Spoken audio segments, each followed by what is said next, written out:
ہر شہر کی اپنی اپنی خاصیت ہوتی ہے، تو لوگ اسے دیکھنے کے لیے بارہا جاتے ہیں، بڑا شوق و ذوق سے جاتے ہیں، لیکن وہ فرماتے ہیں کہ اس شہر کی خاصیت یہ تھی کہ لوگ اونچی اونچی بلڈنگیں بناتے تھے، اونچے اونچے مکان بناتے تھے۔ فرماتے ہیں کہ جب میں وہاں سے اپنے قافلے کو لے کر نکلا نا، تو وہاں یہودیوں نے، نصرانیوں نے ایک چال چلی۔ انہوں نے کیا کیا کہ اپنی عورتوں کو، خوبصورت عورتوں کو اکٹھا کیا، اکٹھا کرنے کے بعد ان کے ہاتھوں میں پھول کی تھالیاں دے کر کھڑا کر دیا کہ جب اصحاب یہاں سے گزرے نا تو ان پر پھول برسانا۔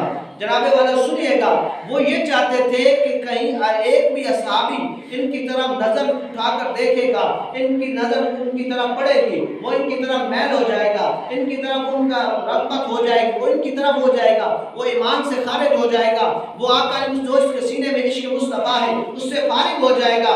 جناب والا جب حضرت سعد بن ابی وقاص فرماتے ہیں کہ میں وہاں سے گزرنے لگا تو میں پیچھے چل رہا تھا، جب میں نے یہ منظر دیکھا تو میں نے دیکھا تو عورتیں تھالیاں لے کر، پھولوں کی تھالیاں لے کر کھڑی ہوئی ہیں۔ جناب والا آپ فرماتے ہیں میں پھر گھوڑے پہ سوار ہو گیا، سوار ہو کر میں نے قرآن پڑھنا شروع کر دیا، میں نے اللہ کی کتاب پڑھنا شروع کر دی۔ فرماتے ہیں کہ میں جب قرآن پڑھ رہا تھا، فرماتے ہیں کہ 10,000 کا قافلہ تھا، 10,000 کا قافلہ جب گزر رہا تھا، جناب والا میں نے آیات مبارکہ پڑھی کہ اللہ تبارک و تعالیٰ نے ہمارے محبوب صلی اللہ علیہ وسلم کی زبان سے ہمیں یہ قرآن عطا فرمایا ہے۔ اللہ کا قرآن فرماتا ہے اے ایمان والو اپنی نظروں کو نیچے رکھو، اپنی نظروں کو بلند نہ کرو۔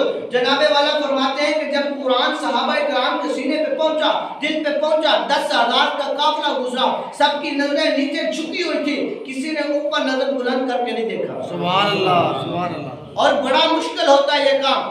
آج ہمارے معاشرے کے اندر یہ رواج، یہ رسمیں چلی ہوئی ہیں۔ ہم بھی جب دھولا جاتا ہے، دھولا جاتا ہے شادی کرنے کے لیے، تو آگے سسرال والے لڑکیوں کو کھڑا کر دیتے ہیں، ہاتھوں میں پھولوں کی تھالیاں دے دیتے ہیں۔ یہ رسمیں ہماری نہیں ہیں، یہ رسمیں یہودیوں نصرانیوں کی ہیں۔ اسی طرح جناب والا انہوں نے جب تھالیاں دی، جب عورتوں نے یہ منظر دیکھا کہ دیکھیے کہ ہم تھالیاں لے کر کھڑی تھی، ہم پھول بھی برساتی رہی، جناب والا کسی نے ہماری طرف دیکھا تک نہیں۔ انہوں نے تھالیاں وہاں پھینکی اور کہا کہ اے یہودیو، اے نصرانیو، تم کتنے بدبخت ہو، تم کتنے بے عزت ہو، تم لوگوں کو گمراہ کرنے کے لیے اپنی عورتوں کا استعمال کرتے ہو۔ ارے وہ محمد عربی کے غلام ہیں، دیکھو نا، ارے دیکھو 10,000 کا قافلہ گزرا ہے، ہم پھول پھینکتی رہی، کسی نے نظر اٹھا کر نہیں دیکھی۔ کہا کہ عزت والے اور شان والے تو یہ ہیں، عزت والے، شان والے، مقام والے تو یہ ہیں۔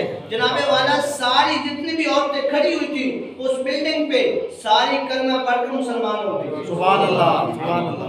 ہاں یہ شان ہے ہماری۔ جناب والا بد مسائل جب دیکھتے تھے نا صحابہ کرام کو تو ایمان لے کر آتے تھے۔ اور آج ہمارا ایمان کیا ہے؟ آج ہمارا جو ایمان بنا ہوا ہے، آج ہم تو ویسے تو ہم حاجی ہیں، ویسے تو ہم صوفی ہیں، ویسے تو ہم بڑے اپنے آپ کو کہتے ہیں کہ ہم نیکوکار ہیں، لیکن ذرا بتائیں نا ہم نے نظر کی کتنی حفاظت کی ہے؟ ہم نے نظر کی کتنی حفاظت کی ہے؟ کیا میں بھی ہوں، یہ نہیں کہ میں کوئی صوفی یا میں بھی آپ کے ساتھ ہوں، ہم نے کتنی نظر کی حفاظت کی؟ وہ تو وہ صحابہ کرام ہیں۔ ارے 10,000 کا قافلہ بھی گزرا تو جناب والا انہوں نے نظر اٹھا کر نہ دیکھی۔ تو آج ہمارا معاملہ یہ بنا ہوا ہے، جب بندے کی نظر ہوتی ہے نا، نظر گنہگار ہوتی ہے، تو پھر اس کی قوت میں، اس کی طاقت میں کمزوری آ جاتی ہے، پھر اس کے ایمان میں کمزوری آ جاتی ہے۔ اگر بندے کے یہ نظر پاک ہو، نظر صاف ہو، تو پھر بندہ پھر ہندوستان میں نیا آئے، اور عجمی ہو، عربی ہو، عجمیوں میں آئے اور فتح کر کے چلا جائے، اور لوگوں کو بتا 17 سال کا نوجوان ہو، لوگوں کو